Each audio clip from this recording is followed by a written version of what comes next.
Labdien! Mani sauc Eva Johansone, un es ceru, ka jūs zināt, kur jūs esat ieradušies. Ja gadījumā nē, kā lampā mēdz gadīties, tad es tikai atgādināšu, ka jūs esat sarunā, diskusijā, kur nākamajā pusotrā stundā mēs runāsim par to, kā jūtas cilvēks ar lieko svaru starp kaunu, stigmu un pieņemšanu. Un pirms mēs sākam, parasti ir tā, moderators uzdod jautājumus, visi paceļ roku vai kaut kā atbild. Un es gribēju varbūt šoreiz mazliet jūs ievilināt sarunā ar jautājumiem, uz kuriem jums nekādā veidā nav jārieģē. Šie jautājumi ir tikai tādēļ, lai jūs apdomātu.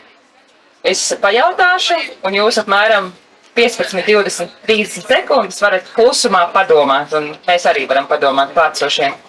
Tātad pirmais jautājums.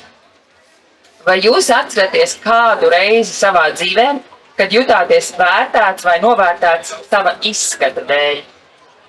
Jums nav jāatbild, vienkārši padomājiet. Vai bijusi reize, kad jūs esat novērtēti savu izskatu dēļ?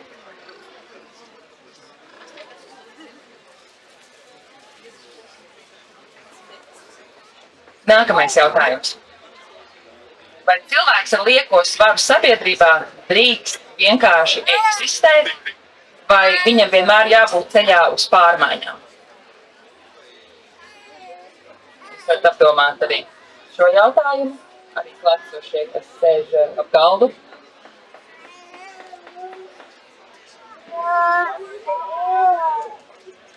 Nākamais jautājums ir mazliet vēl neērtāks. Vai mēs patiesi rūpējamies par cilvēku veselību, vai dažkārt vienkārši vēlamies, lai viņš izskatās tā, kā mums šķiet pieņemamāk?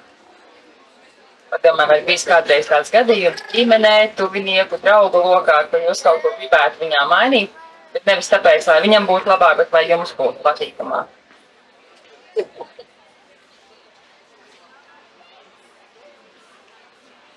Un pēdējais jautājums. Vai jūs domājat, ka cilvēki lielāku svaru Latvijā šobrīd jūtas pieņemti? Atkal nekas nav jāatbild, vienkārši par padomāt.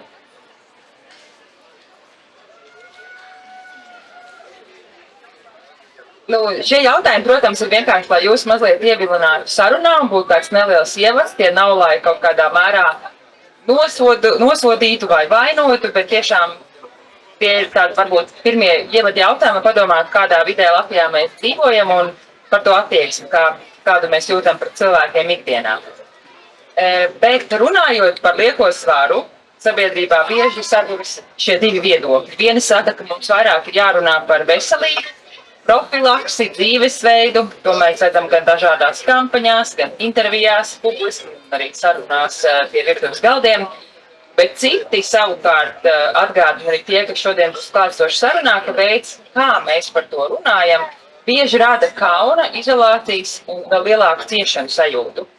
Bet, protams, ka mēs zinām, ka aiz svara, skaitļiem un statistikas vienmēr ir cilvēks ar savu pieredzi, ar savām attiecībām, ar emocijām, un bieži arī ar gadiem uzkrātu attieksmi pret viņa ķermeni, pret savu ķermeni. Vienalga, kāds tas nebūtu, kaut kādā veidā citādāks, kaut kādā veidā neparastāks, vai pat varbūt visam vienkārši ķermenis, teiksim, vidējais aritmētiskais, bet vienalga viņai ir kaut kāda pieredze, un jūsos uzkrātā gada pieredze arī veidot.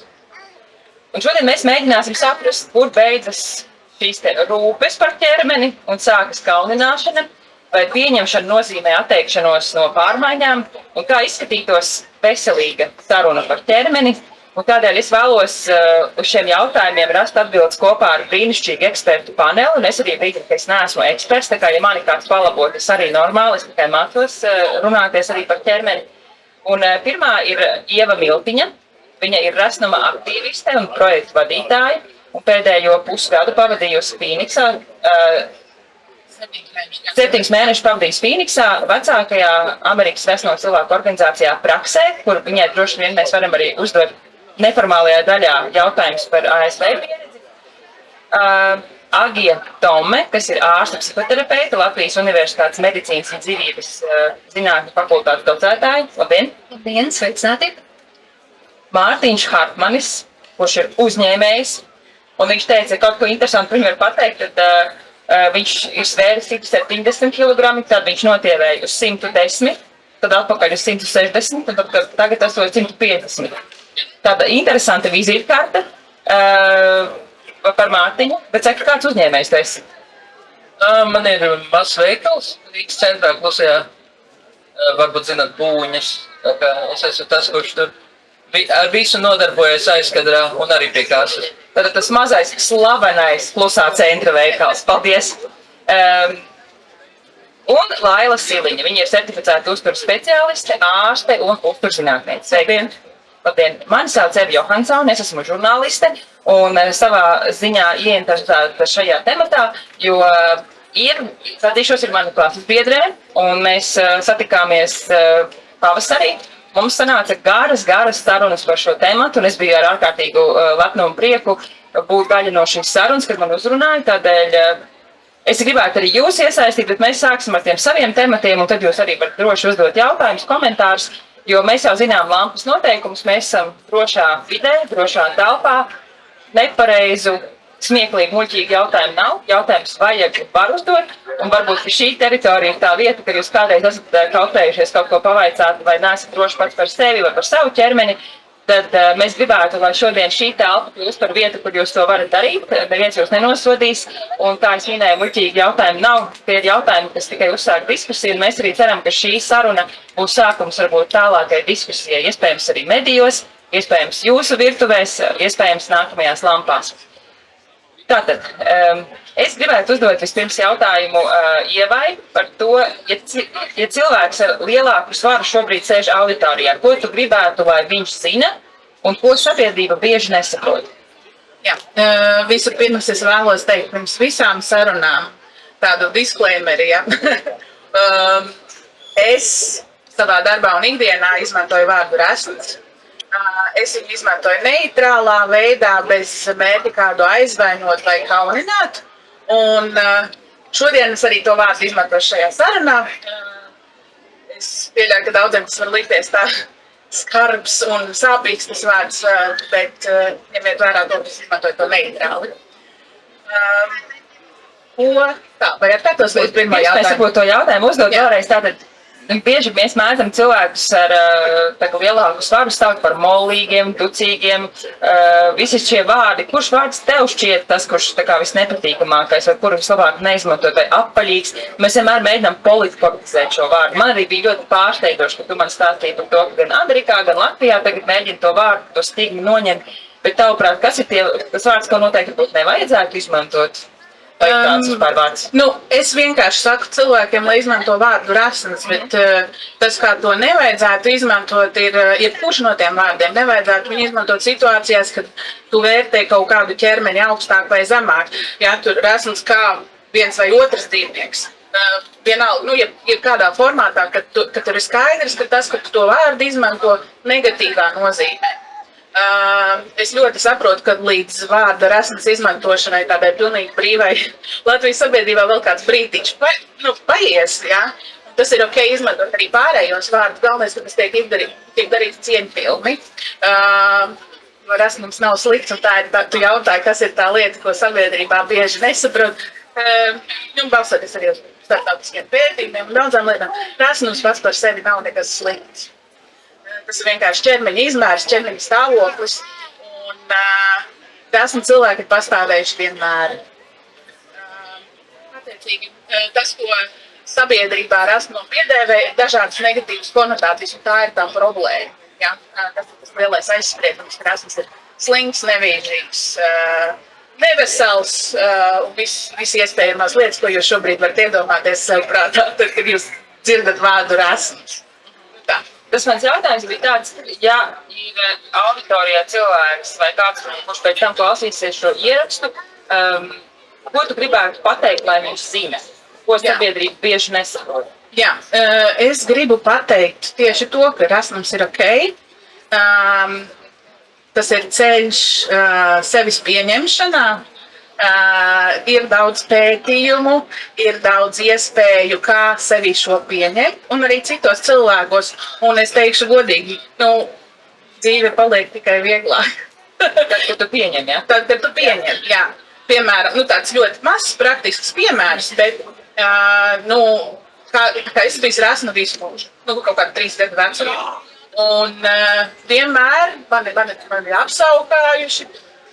visādos ļoti nepatīkamos veidos bullying bijis, mobbings, viss iespējamais. Un tāpēc man tas vārds saistījās ar ļoti tādu traumatisku sajūtu. Katru reizi, kad es dzirdēju, ka kāds cits to pateica, tad es automātiski pilnīgi tā sarāvos un tajā brīdī pilnībā atslēdos, tāpēc, ka tas bija tik ļoti tāda sāpīga pieredze. Un tajā brīdī, kad es sapratu, ka es gribu to mainīt, es negribu katru reizi justies šādi, katru reizi, kad es tā kā par savu ķermeni runāju, es nevēlos tā justies. Tas pirmais bija jāpieņemt šo vārdu resns, kas ir tāda starptautiski pieņemta vienkārši pieeja, teiksim tā. Tad, kad tu pieņem to vārdu rasns, tad neviens tev vairs ar to vārdu nevar sāpināt. Tad, jebkurš tev var uz ielas skrien kaut kāds garām un saka, tu rasnā? Rasnā, ko? Bet no kurienes tas vispār, kurā brīdī tu saprati to? Jā.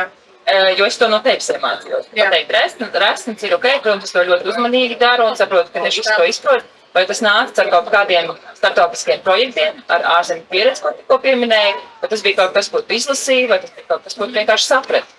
Es nevaru pateikt īsto konkrēto brīdi, kad es to uzzināju, to pieeju vispār. Tas saucās rasnuma pieņemšanas kustība, ja? Pasaulē tāda ir, kas pastāv jau kopš 60. gadiem. Es nezinu, kurā brīdī es uzgāju to informāciju un sāku lasīt kaut kādas grāmatas un rakstus. Un tas bija aptuveni pirms 3 vai 4 gadiem. Un kaut kā solīt pa solīt sākumā tas bija, mēs visi zinām body positivity un visādi šitādi mūsdienu termini. Un tā kā body positivity ir tāds ļoti maigs un visiem saprotams termins, bet tā kā rasnuma pieņemšana iet vēl dziļāk un tā nedaudz radikālāk arī. Lūk, un ar to kaut kā, tad es izlasīju laikam grāmatu, nosaukums Happy Fat, un tad es biju Spānijā bija vienā lekcijā, kur bija aktīvis no Urugvajas, kas tagad dzīvo Spānijā. Viņš par to runāja un kaut kā saslēdzās visas tās lietas kopā, jo mans fons tāds ir dažādās sociāla labuma organizācijās un tā, jaunības. Un es saredzēju to visu, un man tas varētu palīdzēt, jo tas palīdz ļoti daudziem cilvēkiem pasaulē. Mārtiņ, kā ir ar tevi šo vārdu? Vai tu minēji uzreiz ar to svaru un ienāk pie savas vizītkartes? Ja pasaka resns, kāda ir tava reakcija? Vai tu arī līdzīgi kā Ieva esi nonācis pie tā, ka šis vārds ir vienkārši apzīmējums, kurš nevar tevi ievainot, ja viņi to pasaka, jo, kā Ieva saka, tā ir jā? Vai tas ir tomēr kaut kas, kas tev pārāk patīk? Te vairāk ir tas, ka šobrīd visi runā par to bullyingu, mobbingu. Piemēram, es esmu 90. gadu bērns un tajā brīdī īsti nekas tāds nebija un es tam visam izgāju cauri. Un tas teorētiski ir jau tā kā man iesakņojies, tā kā es nezinu, vai es esmu to pieņēmis, bet tā kā jau es atkal mēģinu tikt vaļā no tā, teorētiski es neesmu ok ar to vārdu. Tas mani kaut kā ietekmē, jo, es cīnos par to, lai viņu zaudētu tagad. Paldies. Kā izskatās tā ikdienas stigma, jo mums arī sarunas pieteikumā vārds stigma parādās? Kā tā stigma ir, viņa ir kaut kas tāds, ko izpaužas tā netieši vai tieši, vai tā stigma ir kaut kas, ko tu jūti tā kā, intuitīvi, vai tas ir kaut kas tāds tieši ikdienas? Jā, diemžēl svara stigma ir viena no tām stigmām, kas izpaužās pilnīgi dažādākajos dzīves un sabiedrības līmeņos. Pirms 2 gadiem laikam mēs uzsākām nelielu pētījumu arī Eiropas mērogā un savācām pār 250 cilvēku stāstus. Un bija ārkārtīgi interesanti lasīt, ka tās pieredzes ir līdzīgas, pusmūža sievietei Itālijā un līdzīgas tām pieredzēm, kādas man bija pēcpadomju 90. Latvijā, un līdzīgas pieredzes ir arī literatūrā no Amerikas. Un tas izpaužās dažādākajos veidos. Viens ir tas, ko mēs uzreiz varam iedomāties. Apsaukāšanās, viss tāds ļoti tieši, ka tev pasaka, ka tu esi resns, nesmuks un viss pārējais. Tad ir tādas netiešās, varbūt, teiksim, aiz rūpju vārdiem tāds, vai tā nedaudz pieņēmusies svarā esi un tā, un tu automātiski cilvēki pievērš tam uzmanību, vai arī tad, Viņai jau laikam nevajadzētu tur ēst to kūciņu, ja? Tad šādiem izteikumiem, ko mēs nevienmēr pamanām, īpaši ļoti svarīgi arī ņemt vērā to, ka, piemēram, mūsu bērni novēro to, kā mātes vai tēvi runā par saviem ķermeņiem. Tajās situācijās arī, ja māte visu laiku čeko, ka viņai nav riepiņa vai kaut kas tāds, bērns to iemācās. Bet kas ir tas, ko lielākā daļa cilvēku nezina, ir, ka tas izpaužās arī medicīnas aprūpē. Piemēram, tu dodies pie ārsta un jebkur kaut kāda ikdienas problēma, sāpes vai kaut kas, tad saka, jā, vajadzētu zaudēt svaru. Bet tā kā es nācu vispār par pilnīgi citu problēmu runāt, tā kā nerisinu to konkrēto problēmu, bet tā kā, kad tu zaudēsi svaru, tad mēs varēsim to risināt. Tas ir ļoti tāds, to noteikti mēģināt arī varēsim pastāstīt vairāk, tāds ļoti, ļoti izteikti netaisnības pastāv. Agija, gribēju tieši pajautāt, jo esmu diezgan daudz moderējis pasākumus ģimenēm un dzirdot arī, teiksim, psihologu uzturu speciālistu stāstījumus, bija ļoti uzsvērts tas, ka patiesībā tie bērni ļoti mācās no vecākiem, ja mamma nemitīgi svarās, ja mamma nemitīgi komentē savu ēdienu, ja nemitīgi tikai kāpostus un tā tālāk, tas ļoti, tā kā lielākoties pārneses arī bērnos, īpaši jaunās sievietēs. Kāda ir jūsu novērojumi? Es domāju, ka jums, kā uzturu speciālistei un kā psihoterapeitei šeit ir droši vien daudz, kas stāstāms.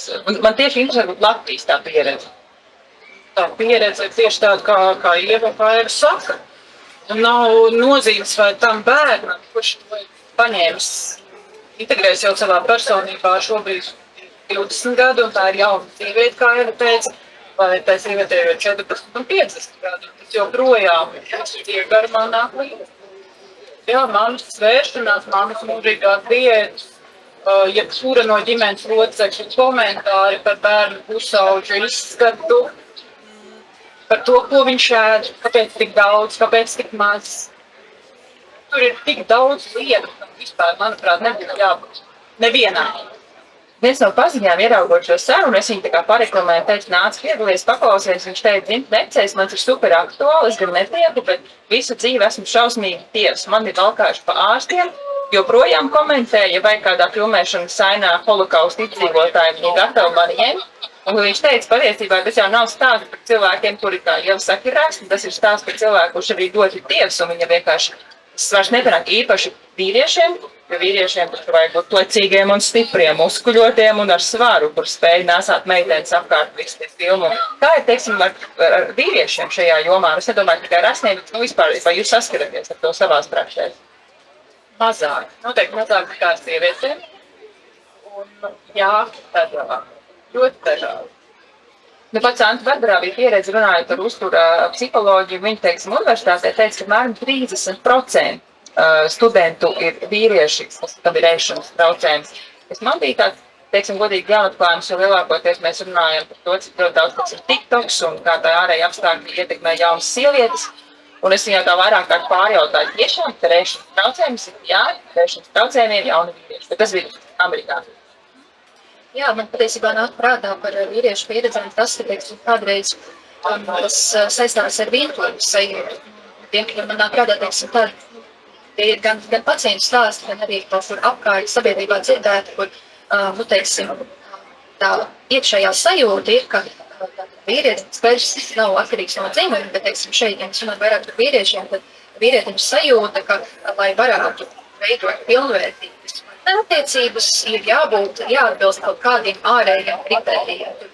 Piemēram, jābūt garākam par sievieti, ja mēs runājam par heteroseksuālu situāciju, vai tur jābūt, kā Eva teica, plecīgākam, ja tad ļoti dažādi tie priekšstati. Un tad es domāju par to, kas tad notiek tajā brīdī, kad cilvēks vēlas veidot tās attiecības, varbūt otrā pusē, otrs cilvēks, varbūt tā ir sieviete, saka, jā, lūdzu, man patīk, aiziem uz randiņu, bet tam cilvēkam otrā pusē savukārt vīrieti tur sajūta, es nedrīkstu, es nevaru, es neesmu gana labs. Protams, tas viss ir viens piemērs, vai ne? Tas nav tik atkarīgs no dzimuma, katram tā pieredze arī ir atšķirīga un individuāli. Man tāds sajūta, tiešām pēc katra teikuma arī to varētu teikt, jo patiesībā jau sākot ar šo terminu rasnes, ja cik atšķirīgas ir tās individuālās pieredzes. Tiešām katram ir daudz priekšstatu. Arī atgriežoties pie tavu jautājumu par to, par ģimenes ietekmi, bet, protams, jā, vecāki konstanti pievērš milzīgu uzmanību savam ķermenim, sveras, mērās vai kā citādi to dara. Un patiesībā pat, ja viņi to slēpj, bērni jau nav akli, bērni jau jūt. Un tas bieži vien iznāk kādās ļoti smalkās niansēs, kaut kādos komentāros, kas varbūt pat nav slikti vai ļauni, vai kaut kā nejauki domāti, bet bērns jau paņem to pieredzi un arī integrēt par savu. Mēs varam runāt par to internalizēto stīgu, kas arī, protams, ir daudz un plaši stāsts. Mēs runājam par vīriešiem, mēs esam pamanījuši tikai viens vīrietis, Mārtiņš. Mārtiņ, kāda ir tava tā attieksme pieredze tieši tās prasības un izskats pret vīrieti Latvijā? Tu esi 90. gadu bērns, tu teici, ka tu visu uz vārdiem bulīns, mobbings esi izdzīvojis, bet kāda ir tava sajūta? Cik prasība jautāt, cik viņi komentē vīrieši? Tas arī bija tas, man tā šķiet, sākums, kāpēc es sāku no 170 uz 110. Tas, ko man diskusija biedri teica, parādījās meiteni, es nekam nedaru, šitas ir galīgi garām, un tad es sāku lēnām šķietināt sev vaļā, salauzt sevi, atrast tos pareizos ceļus, lai varētu dabūt to ritmu, lai iet lejā. Cik bieži ir bijis tā, kad aiz šķietama komplimenta slēpjas komentārs par ķermeni? Jo es arī tā kā domāju par šo jautājumu, domāju arī par savu pieredzi, un tā kā es esmu diezgan publiski un tur Facebookā bieži saņemu visu kaut kādus komentārus par savu ķermeni, it kā šķietam komplementārus, bet ar bet vai kaut kādu tādu zemtekstu, kur es redzu, jā, nu, ka tu vajadzētu varbūt pārstāv to bērnu, barot, jo krūtis par lielu, jāvalk, nu, tomēr īsāka kleita, jo tu esi sieviete, vai kāpēc ir bijuši pēdējā nedēļa ziņas bijušas tiksēs, un kaut kas ar citu, biežāk arī publiski sievietes komentē. Un it kā šķiet, ka viņi tā kā labu gribēdām tur pakomentē, bet, nu, pēc tam ar to domu, nu, bišķiņi ir jāpadzīvo, un kaut kur jau tas tomēr nosēžās, vai tas šķiet, nu, kad man jau tas tā kā nelīd klāt. Kā jums ir pieredze? Man liekas, ka tāds potenciāli kaitīgākais, ko mēs gandrīz visi droši vien esam dzirdējuši, ai, cik tu labi izskaties, tu esi notievējusi. Un tu nekad nezini, kas otrā pusē. Tur varbūt cilvēkam ir nopietna slimība vai kaut kas. Tā kā tu ļoti daudz iemeslu, kāpēc cilvēks var notievēt. Un tas nav vienmēr kaut kas labs. Un tajā pašā laikā tiek stigmatizēts tas, ka nu tad jau tas iepriekšējais tavs ķermenis nebija labs, jā, tad tagad tu esi beidzot labs. Nu tā kā tur ļoti daudz sarežģīts tādi aspekti. Ok, būtu jāizvairās no šāda komentāra. Jā, es uzskatu, ka pirmkārt vispār būtu jāizvairās no jebkādiem komentāriem par cilvēku izskatu, par jebko, ko viņš nevar mainīt, nu, burtiski 2 sekundžu laikā. Ja man ir dille zobos, lūdzu pasakiet. Ja man ir kaut kas, ko es nevaru izmainīt tā, uz klikšķi, lūdzu paklusējiet.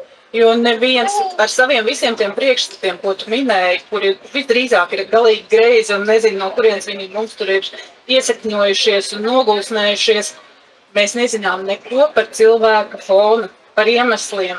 Ne svara izmaiņām, nekādām citām kaut kādām varbūt vizuāli redzamām. Tas kompliments pēdiņās, ko Ieva minēja, ir briesmīgs. Īpaši tad, kā es savā praksē saskaros, piemēram, ar ēšanas traucējumu pacientiem, kas varbūt beidzot ir kaut kādā ceļā uz izvesaļošanos, vienalga vai uz svara atgūšanu, vai tas svars automātiski sāk kristies un kāds šo nokomentē. Lai arī cilvēka mērķis par to, kā viņš grib justies, ir pilnīgi ar svaru nesaist.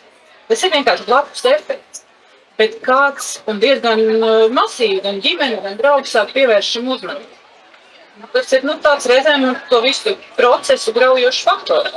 Liekiet komentāri, ko vienkārši varētu paturēt. Vai jums ir gadījušies šādi komplimenti personīgi? Protams, ik uz soļi cilvēki komentē apkārtējo ķermeņus, gribot varbūt it kā labu, jo gribas arī pievienoties paneļa dalībniekiem. Tajā, ka šis te komentārs, vai cik labi tu izskaties, esi notievējis vai notievējis, ko tas patiesībā ietver, kā jau Ieva minēja, ka tas ietver arī to, ka es vēroju tavu ķermeni. Es redzu tevi, es redzu, ka tu mainies, es redzu kā, un tas, kā ir šobrīd, ir labāk nekā bija. Ka tas ir tas kompliments, bet tur ir tik daudz slāņu apakšā. Un pat tad, ja tas ir bijis gribēti, plānoti, iespējams uz, teiksim, spēka pieauguma fona, jo tas, protams, vienalga, ka tas nav, teiksim, fonā ir slimība, kas ir likusi samazināties svaram. Bet tiešām, kad ir bijis mērķiecīgs process, arī tad tas kompliments patiesībā ietver to, ka es tevi redzu, un es redzu, ka iepriekš bija slikti. Pirms kaut kādiem gadiem trim es rakstīju tādu plašāku rakstu par sievietēm līderēm. Man to bija kaut kādā veidā iemotivējis, tad brīdī, kad ievēlēja Eriku Siliņu, visi sāka metās un komentēt viņas izskatu, viņas svaru, viņas apģērbu. Man iestājās kaut kādas spīts, un ne jau es viņas atbalstītā vai kaut viņas partijas varbūt atbalstītā, bet tīri tāda māsības spēks, tā kā paskatīties un nointervēt bijušās politiķas, esošās un beigās man pastaigai sanākt vairāku atvērumu raksts, pēc kur es pati nolēmu, ka tā kā nekad nekomentēt sieviešu izskatu, neizteikt komplimentus un tā. Man tajā brīdī šķiet, tas ir tik vienkārši, ka jūs neticēsiet, ja jūs, teiksim, paņemt šādu apņemšanos un tā kā neizteikt komentārus par citu sievieti un arī vīrieti, protams, tas patiesībā ir ļoti grūti. Un tas man pašai bija pārsteigums, cik bieži man sanāk, teiksim, es eju ar draudzeni, ieraugu trešo draudzeni, mēs kaut ko nokomentējam par viņas matiem. Vai mēs ieraugam tur, nezinu, Taylor Swiftu, es kā komentēju, kāds viņai tas triko skatoties ziņā.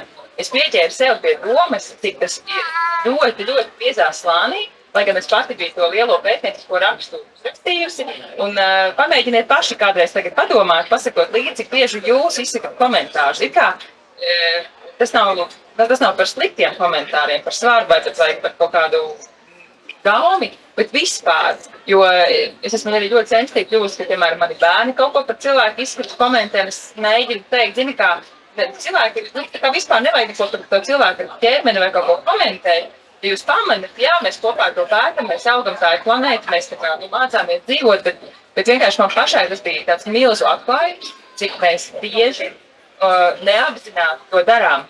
No klātesošiem, vai jums ir sanācis, varbūt ir kaut kāds komentārs vai kompliments bijis, kas jums ir bijis tāds, nu, varbūt nepatīkams vai kaut kāds tāds īpašs piedzīvojums? Es zinu, ka šī tik lielā kuplā skaitā droši vien nav patīkami dalīties. Bet jūs droši esat aicināt piedalīties sarunā, paceļot roku, ja kāds komentārs par to, ko mēs runājam. Jā, lūdzu. Vienu ekstrēmu. 5. klase ir atnākusi. Protams, mikrofons būtu jāiedod. Domājams, ir kāds brīvprātīgai vēl kādu mikrofonu, vai mums nav tāds iespējas? Nav mikrofonu. Labi, es mēģināšu ātri atstāstīt. 5. klase atnāca uz skolu un tev klases biedri, zinot, ka tev ir drusku vairāk svaru nekā pārējiem, pajautā, nu kā govs nesmanīt gultu piepienoji? Jā, nu tad ir šo komentējot 5. klasē, meitene dodas uz skolu, veikos svaru, uz lielāku svaru, un viņai nokomentēja, vai viņa ar govs nesmanīt piepienojas. Man liekas, ir doties, nes. Tas jau nav, bet kompliments, tas ir vienkārši briesmīgi komentārs. Es gribēju piebilst, tu minēji, ka nevajag komentēt citu cilvēku ķermeņus, to noteikti nevajag darīt, bet nevajag beigt komplimentēt cilvēkus. Respektīvi, tiem komplimentiem jānāk, tu šodien staro, tu labi izskaties, tu var teikt, ka cilvēks labi izskatās, bet tā kā nepievērst tam. Nesalikt viņu kaut kādas ķermeniskās, vizuālās lietas ar vērtību skalu. Bet, piemēram, tev skaista kleita, jā, bet reizēm cilvēks pasaka, tā kā man ļoti bieži cilvēks saka, tu gan skaisti izskaties, bet, tā kā tādu, kad rasas cilvēks nevar pārsteigums, ka rasas cilvēks var arī labi apģērbties, jā. Un tāda ir dzīves patiesība, Latvijā tiešām nav liels apģērbties. Bet, tā kā domāt par to, par ko jūs sakat kompliments, un to arī jauniešu darbā cilvēki, tā kā māc, tiešām komplimentēt cilvēku īpašības, enerģiju, ļoti daudz, kas cilvēkiem ir labs, to var komplimentēt ārpus ķermeņa. Liels paldies, Eva. Es domāju, tas ir ļoti labs atgādinājums. Mēs Latvijā, man liekas, mazliet par maz tos komplimentus izsakām, tādēļ atceramies paturēt prātā par ķermeni, pamēģinām patestēt, cik daudz mēs to darām, bet pamēģināt arī. Man šķiet, ka Latvijā pēdējā laikā arī man diezgan bieži pienākuši uz ielas un pateikšu kaut ko pilnīgi tā jauku. Man šodien viena jauna sieviete gāja garām, un paldies tev par visu, ko tu dari. Es nezinu, vai man sajauca kādu vai ko viņi domāja, bet tas bija, man tā iemukrējās, vai ne? Bet, Agija, es gribētu pajautāt, kas notiek ar cilvēku psiholoģisko stāvokli, ja viņš gadiem dzīvo sajūtā, ka viņa ķermenis nav pieņemams vai kaut kas nav tā? Jā, šis ir ļoti plašs un, es domāju, sāpīgs jautājums daudziem. Te gribētos sākt ar to, par stigmas ietekmi, stigmas nozīmi, kā, protams, tas ir lielā mērā saistīts ar kaunu. Es ticu, ka par kaunu arī mēs tiešām vēl plašāk runāsim. Bet, ja cilvēks dzīvo sajūtā, ka ar viņu ķermeni kaut kas nav kārtībā, tā ir tāda, tā ir tā sajūta, ar manu patību, ar manu būtību kaut kas nav labi. Kaut kas nav labi ar manu identitāti. Es esmu neadekvāta, nenormāli. Tur ļoti daudz uzmanības, tas var aiziet, pat man tie vārdi būs savi, bet tas ir kaut kas tāds ļoti, ļoti sāpīgs. Un, ja mēs domājam par stigmu, tad, balstoties zinātnisko pētījumu bāzē, tad stigma pati par sevi var patiesībā uzturēt svara gan pieaugumu, gan var uzturēt to, ka ir grūti kaut kādā veidā mainīt savu ķermeni, ja tas tiek darīts. Tas ir ļoti svarīgs punkts, ja tas tiek darīts, jo nav tā, ka visu laiku kaut kas ar to ir jādara. Kā jau mēs šeit runājām, ir tik svarīgi speciālisti ieraugot pacientu nedomā, svars, tātad tā ir centrālā problēma. Mēs nedrīkstam pieņemt, ka tā ir centrālā problēma. Mēs drīkstam, protams, par to vaicāt, bet tas nevar būt primārais, ko mēs bieži vien ir, bet droši vien ir vērts tiekties uz to, ka tas nav primārais, par ko mēs domājam. Un tajā brīdī, kad cilvēks saskaras ar stigmu, gan no citiem, gan arī ar iekšēju stigmu, bet šeit tas primāri būtu par to apkārtējo cilvēku skatienu, tad kas notiek, tas ir principā kronisks stresors. Tajā brīdī, kad ir kronisks stress, viens no aizsardz vai pašregulācijas mehānismiem, kas mums katram ir diezgan tuvu pieejams, ir tostarp arī ēšana. Un nereti tas, kas notiek, tātad šī stigma, kronisks stress, mainās arī apetīte, tiek ietekmēts miegs, un tas ir ne tikai par pašregulāciju, bet arī par to, ka tātad mainās cilvēka bioloģija tajā brīdī, kad ir kronisks stress klātesošs. Līdz ar to iespējams ir pārēšanās, un pat bez visas pārēšanās, tātad mainās metabolisms, mainās insulīna jutīgums, un tas viss tā iet uz priekšu, un tajā brīdī iespējams svars paliek lielāks. Tas atkal ir kronisks stresors, tas atkal veicina stigmu, un tas aiziet kā tāds apburtais sloks. Un man liekas, tas ir ļoti sarežģīti, ka tā stigma ir klātesoša, un es domāju, ka tā varbūt ir tāda, viena no galvenajām lietām, kas ir tajā brīdī, kad ir tas ārējais vērtējums izteikts. Kāda bija, tad arī tādu pavadot Amerikā, es redzēju, ka žurnālisti aizstākos tiešām tādas plašas rakstu sērijas par šo te ozempiku, mikrodozēšanu un to, ka šobrīd pēdējā Oskara ceremonijā un Sundance un visos iespējamos mūzikas festivālos, kas notika šobrīd Amerikā, viņi bija fotografējuši tās superzvaigznes, kas ir acīm redzami to lietojuši. Un komentējuši, ka tā mēģinājuši gan sabiedrības līdzi Amerikā, gan arī žurnālisti veikt skaidrojošo darbu, kas bija tik uzkrītoši, ka man sāka rasties jautājums, vai tas ir slikti. Tātad visas sievietes izskatās diezgan, tā kā man likās traki no vienas puses tādā komentēšana par tām sievietēm, tur piemēram Ozzy Osbourne meita, un tur bija tā kā milzīgas divas tādas puses, viena saka, viņi izskatās vienkārši kā ģinderis, otra puse saka, jā, viņai nomiris tēvs, un kāpēc mēs vispār komentējam viņas izskatu, un tas, ka viņi komentē viņas izskatu, ka viņi bija ar retko svaru, tas noved pie tā, ka viņi tagad ir vēšanas traucējumiem un ozempiku. Tad Amerikā par šo ir milzīga debate. Tas parādās sociālajos tīklos, tas parādās dažādās diskusijās, visi mēdī ir pilni. Es varbūt neesmu pasakojis Latvijā par to līdzi, bet Latvijā mēs arī redzam, kas ienāks, tas ir diezgan aktuāli, arī slavenību vidū. Kāda ir tava tā pieredze šobrīd, un kāds ir tavs viedoklis par šo? Par medikamentiem? Par medikamentiem. Man kā mediķim pret jebkuriem medikamentiem ir ļoti neitrāla attieksme, jo katram medikamentiem ir savas indikācijas un kontraindikācijas, kurus mēs skatāmies uz pacientu kopumā, vai viņam tas medikaments ir pieejams. Šajā gadījumā, ja mēs runājam par GLP-1 vai GIP agonistiem, tad tur ir, protams, arī finansiālais jautājums un tā tālāk un tā joprojām. Un es neesmu pret šiem medikamentiem, jo viņi tiek pareizi lietoti, jo, protams, ka efekts pārsvarā ir, izņemot to, ka nav, arī tādi cilvēki ir, un tas nav mazs procents. Un, ja mēs vispār nefokusējamies uz svaru, tad, protams, ka no medikamentu lietošanas ir ļoti daudz šo vielmaiņas, ir metabolo ieguvumu, arī sirds-asinsvadu slimību profilaks un tā tālāk un tā joprojām. Bet tur ir atkal šī otra puse, ka cilvēki arī ar ļoti normālu svaru vēlas šos medikamentus lietot, un viņi tos arī lieto, jo viņi, būsim godīgi, internetā var pasūtīt jebko, recepti var dabūt netik sarežģīti, ja, un es sastopos arī ar cilvēkiem, kas tos lieto neatbilstoši, un attiecīgi iedzīvojos plaknēs, vai arī sāsim vēl vairāk to savu, te ir jāpaskatās tā sakne, kāpēc viņi vēlas lietot šo medikamentu ar normālu svaru. Visdrīzāk tas sava ķermeņa tēls, neteikšu uzreiz ēšanas traucējumi, ja, bet kaut kas tur ir saknē nepareizi. Un tad šis medikaments var to vēl vairāk. Es pat ļaušu Ievai, bet Mārtiņam, es zinu, ka arī Ieva par to ir runājusi, esot arī Amerikas senākajā Resno cilvēku asociācijā. Tas, ko es arī bieži dzirdu šajās debatēs, ir, ka šis medikaments tomēr nav līdz galam izpētīts. Mēs nezinām sekas līdz galam. Tagad sāk parādīties perimenopauzes, menopauzes sievietēm liela traucējuma, viņas nepatērē pietiekami proteīnu, sāk smagu izkrišanu, akūtu un daudz citu.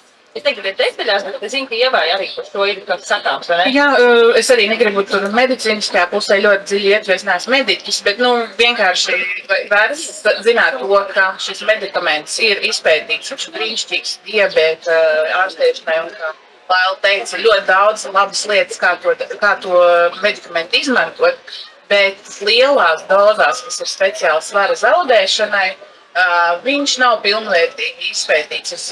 Teiksim, ļoti maz pētījumi ir tiešām uz cilvēku ar ļoti paaugstinātu svaru, piemēram, vai cilvēki ar kaut kādām atsevišķām citām veselības problēmām, cilvēki ar ēšanas traucējumiem, kas ir būtiskākais risks, jo tur ir, viņš ietekmē, tagad ļoti populārs tādu vārdu kopums ēdiena troksnis, ja, tu vairs nejūti ēdiena troksni.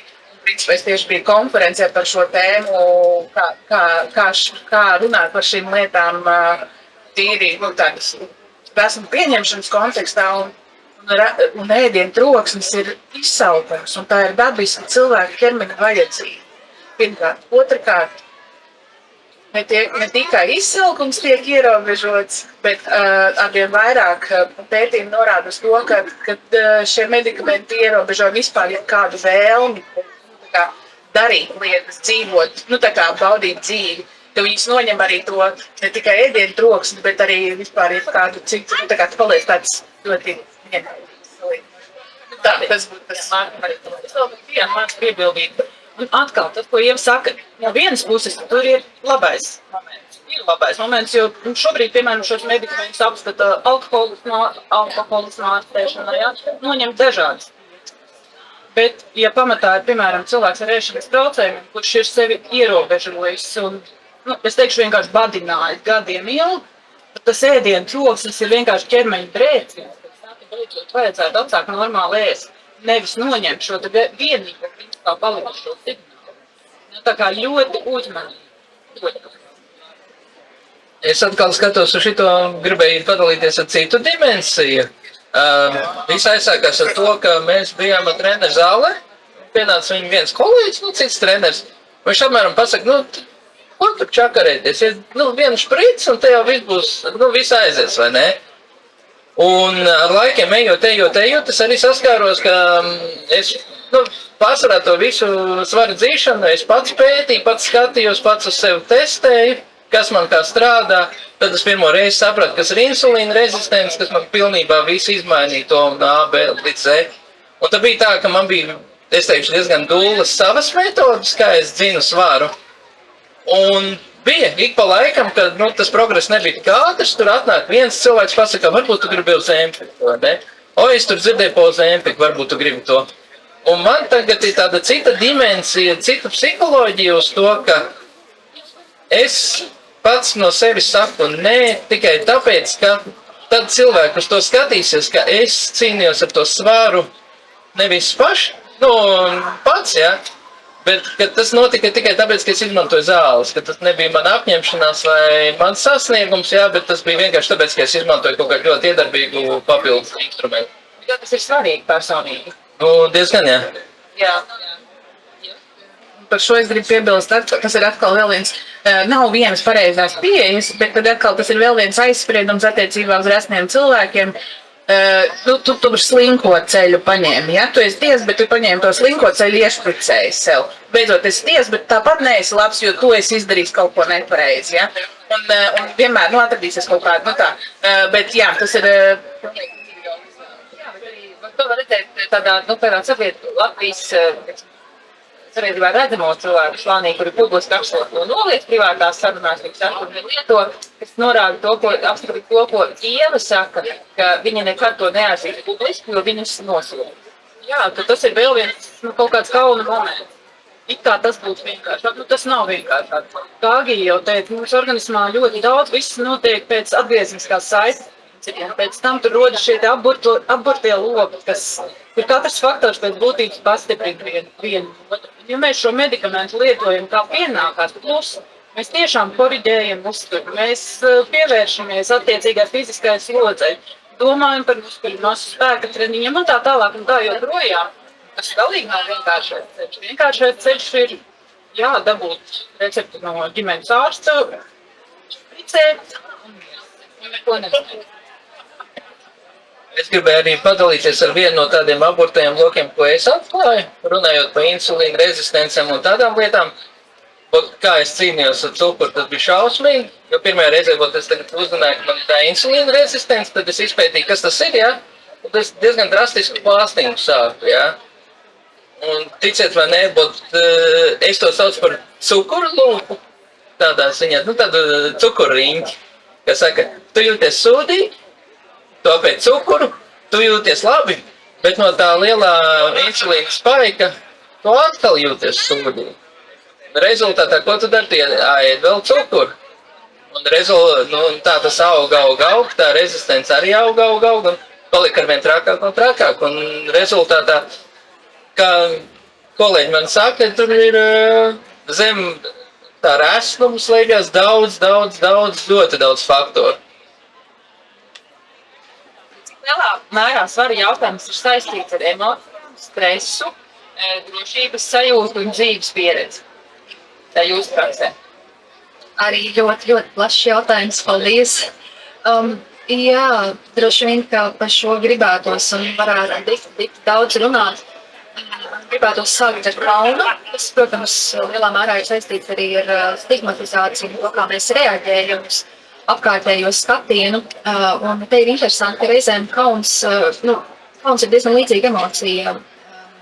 Vainas sajūta, bet vainas sajūta ir atšķirīga ar to, ka vainas sajūta ir par to, ka mēs gribam kaut ko mainīt, jūtamies slikti, gribam kaut ko mainīt, bieži vien caur empātiju, tātad es kaut ko izdarīju nepareizi, un tagad es labošu to situāciju, bet kauns savukārt ir par to, ka es esmu izdarījusi kaut ko nepareizi, un man ir tagad jāpaslēpjas. Kaunam ir arī šī bioloģiskā daļa, un ir būtiski sarauja, mēs gribam būt neredzami. Es domāju par cilvēku pieredzi, ka dzīvo statistiski lielākos ķermeņos, ka tā ir bieži arī tā sajūta arī par ko pacients stāsta, ka gribas noslēpties, bet tas ir tik savādi, ja no vienas puses sabiedrība šos cilvēkus it kā neredz, ignorē kaut kādos jautājumos, bet tajā pat laikā arī pārmērīgi redz, it kā viņa ķermeņi būtu tāds sabiedriskas apspriedas jautājums, ko varētu tiešām arī tā darīt. Bet tu vaicāji arī par drošības sajūtu, vispār par emocijām, mēs varam domāt un runāt par ģimenes pieredzi un par to, ka, piemēram, ir tāds koncepts kā nelabvēlīgs bērnības pieredzes, ka tāda ir,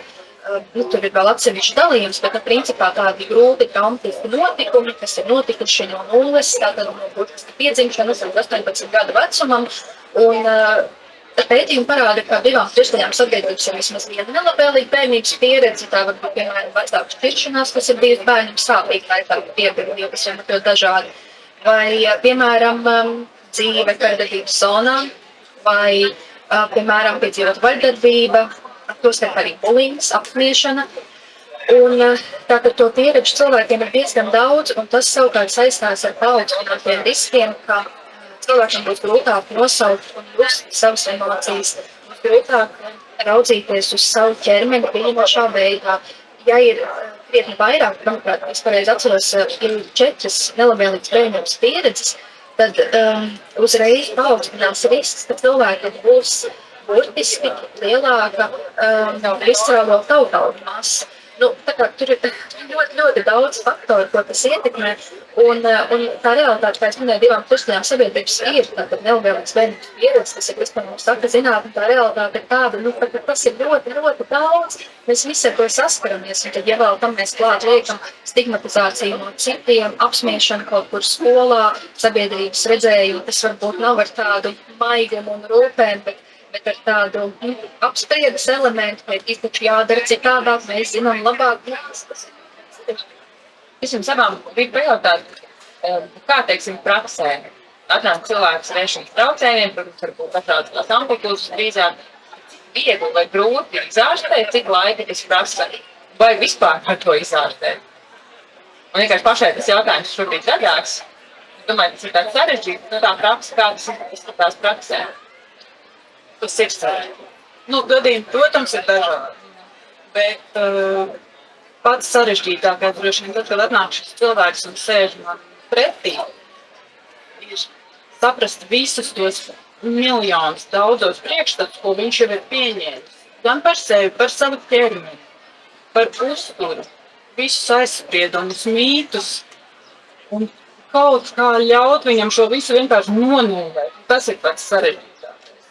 Jo, nu, katrai šai sievietei, tās pārsvarā sievietes, vai arī vīrietim, kad sēž man pretī, viņam ir vesels, CV ar diētām, izaicinājumiem, komentāriem, priekšstatiem. Tas ir ārkārtīgi grūti panākt, ka šis cilvēks vienkārši notic, ka beidzot varētu nedaudz nomierināt. Es klausos Mārtiņu un dzirdēju vairākus vārdus. Es sajūtos sūdīgi un tāpēc es darīju. Vai es sevi salauzu un darīju. Un skaidrs, ka tas ir darīts 10, 20 daudz reižu dzīves laikā, bet tagad pamēģināt beidzot nelauzt, nemocīt. Drusciņi samazināt arī to pašu kortizolu, atslābināties. Kaut kā pieiet gan sev, gan ēdienam ar tādu mieru, kaut kādu nedaudz neutralitāti, ieklausīties, nevis tajā, ka tu pēc 6 nedrīkst, šis ir slikts, to vajag izslēgt un šo vispār nē, bet nonāk kaut vēl līdz tam, ka saprast, kad es esmu izsaucis, kad es esmu paēdis. Kāpēc man tas troksnis tur galvā, ko viņš man saka, kā es jūtos pēc ēšanas, vai es vispār adekvāti dzīvoju, kas notiek manā galvā visu laiku. Kas man rada trauksmi, par ko es domāju, tā tālāk. Tur ir tik daudz apakšu. Respektīvi, izārstēt tos ēšanas traucējumus, tā kā var, un cik laiku tas prasa vidēji. Skaidrs, tas nav, ja atnāk cilvēks ar tādu CV, tad es domāju, ka kamēr to katru izravē, izšķetina, izrunā, tas var šeit ļoti laiks. Jā, un man šķiet, ka pacientam, cilvēkam tajā brīdī galvenais ir nenotīties, jo tie, kas paliek šajā sadarbībā, rezultāts ir. Un tas rezultāts ir tāds, tas ir bez garantijas. Tas ir vienmēr brīdinot, ka iespējams vēl kādreiz tā notiks. Tu atkal varbūt pārēdīsies, varbūt būs kaut kāda situācija, par kuru mēs nebūsim sapratuši, kā ar to tikt galā, kuru nevarēs paredzēt, kurai nebūs iedot instrumentu un rīki, kā to tajā brīdī tikt galā, bet noteikti var panākt milzu. Kā ir no tāda psiholoģiskā aspekta, tas ir tāds garš ceļš, ja ēšanas traucējums. Tā kā runājot ļoti daudz par to, kā ļoti ātri var šos ēšanas traucējumos iedzīvoties, bet cik ļoti laiks prasa viņiem tik rokā. Protams, tas prasa ilgu laiku, un man šķiet, tā atbilde droši vien ir līdzīga tam, kā, piemēram, kādreiz pacientu, kāds cilvēku veicā, cik ilgi vajag iet sadarbēt, lai es būtu izārstēts vai tas simptomi vai kā. Vienam cilvēkam, lai sasniegtu savu terapijas mērķi ir atšķirīgi, tās būs 11 sesijas, citam tie būs varbūt 10 gadi. Tas ir tik ļoti, ļoti atšķirīgi. Bet domājot par ēšanas traucējumiem, ja mēs runājam, mēs varam arī uz to paraudzīties tādā bioloģiskā vai tādā diagnožu klasifikāciju virsienā, principā, gan psihoterapijā, gan psihiatrijā, ja ir simptomi, tad ir diagnoze. Jo diagnoze, principā, tas neapraksta cilvēku, tas ir statistiski, lai klasificētu, lai saprastu, par ko mēs runājam. Tātad ir simptomi, ir diagnoze, nav vairs simptomi, nav diagnoze. Un gal galā jau tiešām cilvēks ir daudz plašāks, kā viņa ķermenis vai kaut kāda konkrēta diagnoze vai kaut kāds konkrēts simptoms. Tā kā tas ir uzlaiks. Mēs esam diezgan ilgi norunājuši, mūsu saruna vēl turpināsies, bet varbūt ir kaut kas, ko jūs gribat no auditorijas pajautāt vai uzreiz reaģēt, kā mēs neejam tālāk. Var pacelt roku, ja kāds komentārs vai jautājums. Lūdzu.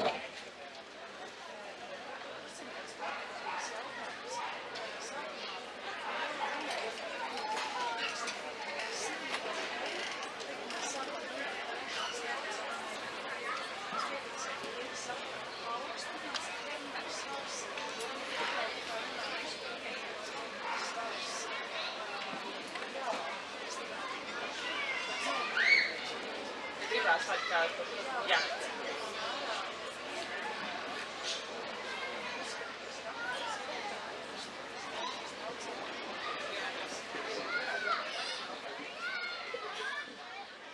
Es mēģināšu atkārtot. Gundaga minēja, ka es teicu, cilvēki ar paaugstinātu svaru un eksperti teica cilvēki ar lieko svaru vai kaut kā citādāk. Un tad jautājums bija, tad, kā es domāju, jā, tieši tā. Vai es uz sevi attiecinu ēšanas traucējumu, visas tās tēmas, par ko jūs iepriekš runājat. Noteikti attiecinu, jo man ēšanas traucējumi ir kopš bērnības, un tāpēc es esmu. Problēma ir tajā, ka kopš, 5 vai cik gadu vecuma, kad es devos pie ārstiem, un 90. tādas sarunas par mentālo veselību nebija, par ēšanas traucējumiem nebija. Es pati sev diagnosticēju ēšanas traucējumus runājot ar Aiju, jūsu kolēģi, pirms dažiem gadiem, kad, mums kopēja draudzene un kolēģi stāstīja kaut ko par saviem pacientiem bez detaļām, ja, bet, kad es sapratu, man laikam ir ēšanas traucējumi. Un neviens ārsts 30 gadu laikā nebija spējīgs pat pajautāt par to vai painteresēties. Ja. Tā ir ļoti aktuāla problēma. Attiecībā uz to kortizolu un to visu pārējo, protams, ka tur bija daudz visādas traumas bērnībā, un es šobrīd nojaušu, no kurienes man tas rasnums, bet tas, par ko es cīnos, ir tas, ka, es pieļauju, ja bērnībā man nebūtu kopš maziem gadiem jau teikuši, ka šitais ķermenis nav labs, un tur bija attiecīgi cita pēcpadomju situācija un vispārējais, bet, ja man nebūtu bulīgs, ja man nebūtu apmētājuši ar jālām olām, ja man nebūtu katrs ārsts, man 10 gadu vecumā es aizēju pie ārsta, un viņš saka, ja tu tagad nezaudēsi svaru, tad tu nevienu mūžā nepatiksi. Kā tu 10 gadus vecam bērnam var uzlikt to atbildību, domāt par sevi ķermeni tā. Un, protams, ka tas viss akumulējās dzīves laikā, un es līdz atradu šo rasmu pieņemšanas kustību, labi, es vienmēr esmu bijusi tāda, mazliet dumpinieciska, ja? Pret sabiedrības tādiem standarta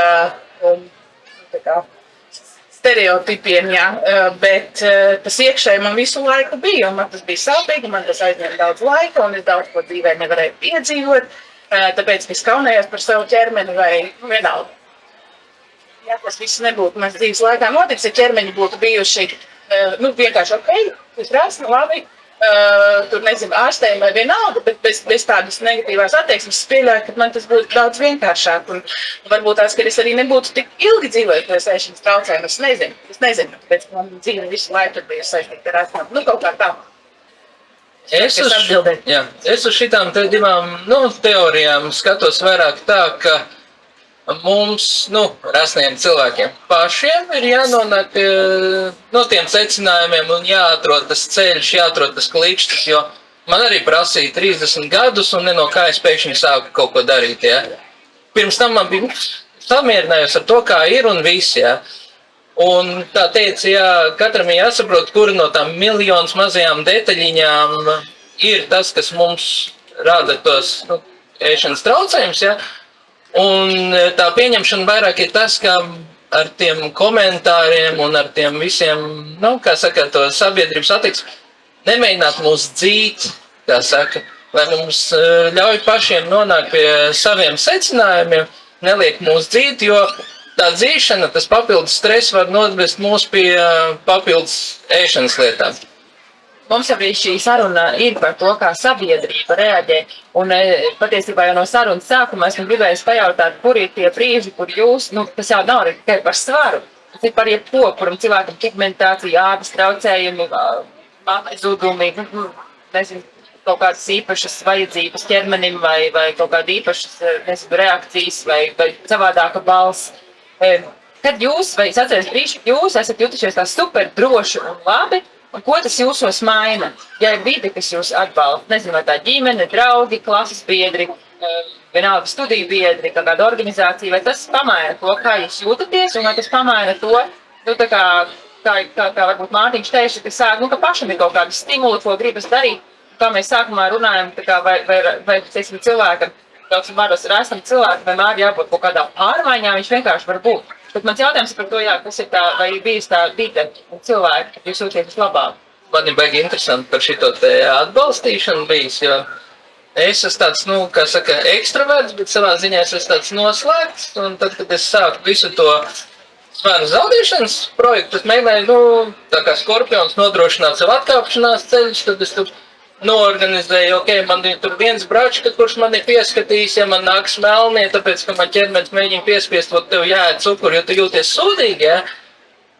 Un interesanti bija tas, ka vislielākais atbalsts ir tad, kad tu, nu, kad sākās tie salīdzinājumi, kad tu kaut ko sasniedz, ja? Tad visi uzreiz lēc iekšā vagoniņā, vai braucam pa amerikāņu kalniņiem, ja? Bet tiklīdz, vot, kā kaut kas aiziet ne tā, ja? Pēkšņi kaut kas, nu, vai nu noraujies, vai nu atkal iekāp tajā cukura aplītī, ja? Un man ir bijuši gadījumi, jā, vot saka, svēries vienreiz nedēļā, ko es daru? Es sveros katru dienu tikai tāpēc, lai, ok, šodien nokrita, un šodien izturēsim, tāpēc, ka, lai mēs varam redzēt, ka rītdien būs jauns rezultāts, ja? Un nedod Dievs bija gadījumi, kad kaut vai, nu, pat 500 gramiem vai pat cik, nu, ūdens masa palielinājās, ja? Un pēkšņi pusi no taviem atbalstītājiem vienkārši pazuda. Viņi tādi, tu atkal esi norāvies, tu atkal nevari saņemties, ak, Dievs saņemies. Kaut arī tā burtiski bija tikai 1-2 dienas, kad varbūt kaut kas aizgāja šķīvi, vai man, piemēram, nepietika tas mans vajadzīgais soļu daudzums, lai aktivizētu manu vielmaiņu, ja? Nu, tā kā, nu, tas ir tāds interesants. Ja kāda ir tava pieredze? Tev pat bija pieredze Amerikā? Jā, tieši tu jautāji par iespēju būt vidē, kas ir atbalstoša. Man liekas, ka man bija tāda tik ļoti unikāla pieredze pat pašiem amerikāņiem, pie kuriem ir ciemos, bija tādas pieredzes, laikam nav. Es 7 mēnešus dzīvoju un, nu, tā kā, jā, tajā pilsētā strādāju praksē, biju organizācijā, kas, principā stāsta par šīm lietām, izglītot cilvēkus un arī nodarbojas ar to, lai, teiksim, nenotiktu diskriminācija, kā es minēju, medicīnā, izglītībā, visādi citās jomās. Un, principā, ja neskaita kaut kādus atsevišķus cilvēkus veikalos un uz ielas un kā, es 7 mēnešus visu laiku dzīvoju apkārt resniem cilvēkiem, kas par ķermeņiem nekomentē un kam resnums, nu, tā kā nav kaut kas vērtējoši slikts. Tā bija tik utopiski skaista pieredze, to nav iespējams atkārtot, jo dzīvē mums ir dažādi cilvēki apkārt, bet tajā brīdī es sajūtu tādu, kā tas ir, kādā utopiskā pasaulē dzīvot, kur resnums netiek kaunināts. Un, nu, tā tīri personīgi arī, kā apkārtējie cilvēki saprot tās tēmas, par ko es runāju, ko tas dara mentālajai veselībai, ko tas dara mentālajai veselībai, kur jau mēs dzirdējām. Tas, ko tas dara cilvēkam ikdienā, ir tas, ka viņš nevar piedzīvot dzīvi pilnvērtīgi, viņam tiek ierobežot dažādas iespējas, viņš tā kā atkrāpjās no kaut kādām. Es neiešu baseinā, respektīvi cilvēkam tiek atņemts brīnišķīgais prieks peldēties. Tas nav vasaras ķermenis, jā. Un, piemēram, mana mamma arī, viņa arī ir resna, un viņa gadiem nav bijis pludmalē, tāpēc, ka viņai nepatīk rādīt savu ķermeni. Un tas ir drausmīgi, tāpēc, ka tā ir brīnišķīga pieredze.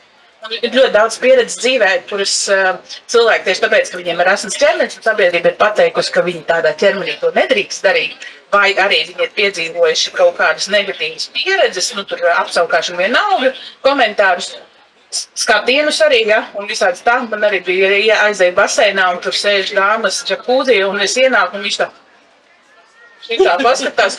Nu, es jau tajā brīdī biju šajā resnuma pieņemšanas kustībā, es sapratu, ja, nu tā, bet ja es būtu tajā brīdī, ja tajā dienā man ir slikta diena mentālai veselībai, un es īpaši, nu, tā kā jūtīgi, es to ieraugu, un pēc tam es aiziešu mājās, un es vairāk dienas jutīšos drausmīgi. Tas, ka, nu, tiešām uz katru soļu no tevis tiek kaut kas sagaidīts, kas tu neesi. Man arī ļoti daudz ko dzīvē teikuši, ko es nevaru darīt, un tā tālāk, tāpēc, ka es esmu resna, bet es īstenībā esmu tāds cilvēks, ka es varu darīt visu, nu, tā kā, ko es gribu, un es arī darīšu visu, ko es gribu, ja. Varbūt tā, nu, tas foršais, kāpēc es šo daru visu.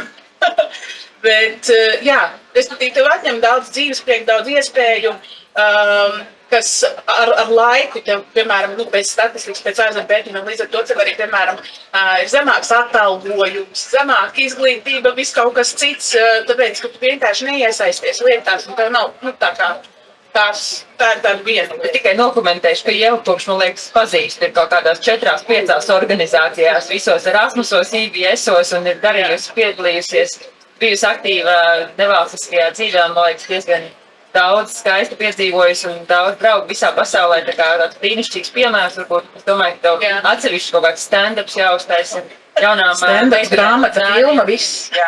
Bet varbūt ir vēl kāds no komentārs no auditorijas vai jautājums vai kaut kāds iedvesmas stāsts. Viss ļoti klausās. Laila, vai cilvēks ar lieko svaru automātiski nozīmē cilvēku ar sliktu veselību? Tas ir briesmīgs jautājums. Jā. Vienkārši briesmīgs jautājums. Jo Ieva minēja, ka jāaiziet pie 4 ārstiem ar sūdzību, kuri saka, tev jānotiek, tad 5. pieņem, paskatās pēc būtības. Labi, viens ir tas, ko Agija jau smuki iesāka, tas bioloģiskais faktors, lieķie taukauļi, ka viņi paši par sevi darbojas kā tāds endokrīns orgāns, un tur gan stresa hormoni, gan dzimuma hormoni, gan tāpat apetītes regulācija iesaistīt un tā tālāk. Bet, Pirmkārt, varbūt rasni cilvēki, kas ir veseli. otrkārt, ja mēs skatāmies uz to svaru nevis uz kā kaut kādu ļaunuma sakni, bet tieši otrādi kā uz simptomu kaut kam citam, tad man šeit kļūst daudz vienkāršāk. Paskatīties nevis, tu esi resns un tagad tāpēc tev būs, nezinu, diabēts, audzēji un tas un šis, bet kāpēc tas svars ir pēkšņi vai ilgstoši pienācis klāt, kas tur ir par cēloni, un tikai tad mēs vispār varam kaut ko sākt risināt un šķepināt. Vai tie cēloņi ir emocionāli, vai tur ir tiešām kaut kāda ēšanas traucējumi, vai tur ir kļūdas dzīvesveidā. Jo tas ir atkal tas absurdākais, ja mēs redzam resnu cilvēku kabinetā pieņemt, ka tas ir tāpēc, ka viņš ir daudz ēdis un maz kustējies. Ja? Tas ir viss kaitnieciskākais savā būtībā tāds priekšstats, kurš joprojām ir iesakņojies. Un šie paši cilvēki šādā veidā mēģina to svaru regulēt, nepaskatoties uz sakni, vienkārši mazāk ēst, vairāk kustēties. Tas ilgi nestrādā, un tas nekad nestrādās ilgtermiņā. Un, jā, liela nozīme ir arī tiem pašiem priekšstatiem. Ja pie manis kabinetā ienāk cilvēks jebkādā svarā, apsēž no priekšā, es lūdzu, lai viņš stāsta, kāpēc viņš ir šeit. Un viņi saka, jūs taču jau redzat, mēs neko neredzam. Ja? Cilvēks var būt jebkāda izmēra ķermenī, un es nevaru pieņemt, ka viņš nāc šeit runāt par svaru. Mans fokus parasti ir 2 lietas, kā es saku, veselība un pašcieņa. Un neatkarīgi no svara, varbūt cilvēks ir nācis runāt par kaut ko pilnīgi. Ieva, gribētu vēl komentēt. Gribēju piebilst arī, ka diētas nevis tikai vingrot un ēst mazāk, bet ir ļoti miljonas diētas, kuras ir bezjēdzīgas, tāpēc, ka viņas popularizē dažādas firmas un tā tālāk, un influenceri, un katram ķermenim pilnīgi kaut kas cits vajadzīgs, un tur ir ļoti liels kaitējums potenciāli vienkārši, tā kā dzīvot pēc tam kaut kādām Instagram diētām tā tālāk, bet to noteikti mazāk mana tēma. Varbūt var minēt kaut kādas biežākās kļūdas, jo, es domāju, ka daudz to diētu, tas pulks ir diezgan liels, varbūt ir kaut kāda pilnīgi sarkanie karogi. Es domāju, tā diēta jau pat par sevi kopumā jau nav slikti, ja viņi izdara pareizi un veselīgi, to rekomendē ārsts vai kaut kādi īpaši iemesli vai produkti, kas būtu jāizslēdz, vai tā vispār diēta vispār nav labs? Redz, diēta grieķu valodā nozīmē dzīvesveids. Mums tas vārds diēta, ar ko saistās ar to, ka tev būs jābadojas. Vienalga, vai tev būs jābadojas pēc kaut kāda izaicinājuma programmas, vai jāēd tikai greipfrūti ar olām, vai kāpost zupu ar tīpoliem, vai jebkas no šī. Ja? Mums diēta uzreiz saistās ar ierobežošanu, izslēgšanu, samazināšanu un tā tālāk, kas vienmēr atspēlējas. Ātrāk vai vēlāk un visbiežāk ar uzviju un tā tālāk un aiziet atkal nākamā diēta, nākamā pieņemšanās un tā var bezgalīgi dzīvot, mocīties līdz mēs izlēmjam kaut ko šajā labā darīt. Un te arī uzmanīgi ar tām ārstu rekomendācijām, jo es reizēm redzu, ka pacientiem tieši reakcija uz šo te vārdu diēta ir tieši tāda, kā es teicu. Piemēram, cilvēks aiziet pie ginekologa vai endokrinologa, tur izrakstā ir rakstīts ievērot vidusjūras diētu, izvēlēties pēc iespējas zemu glikēmiska indeksa produktus, zemu glikēmiska indeksa diētu. Ja? Un tāpēc laicīgi cilvēks šo ir mēģinājis, atnāk pie manis, un viņš nav ievērojis vidusjūras diētu, kas pēc būtības ir vienkārši produktu klāsts, ar ko tev ir jāoperē un jāgatavo un jāēd. Viņš ir mēģinājis atkal sevi kaut kā strikt ierobežot. Nu, tas nav pareizais. Vesels izglītojošais darbs par diētām, jā, bet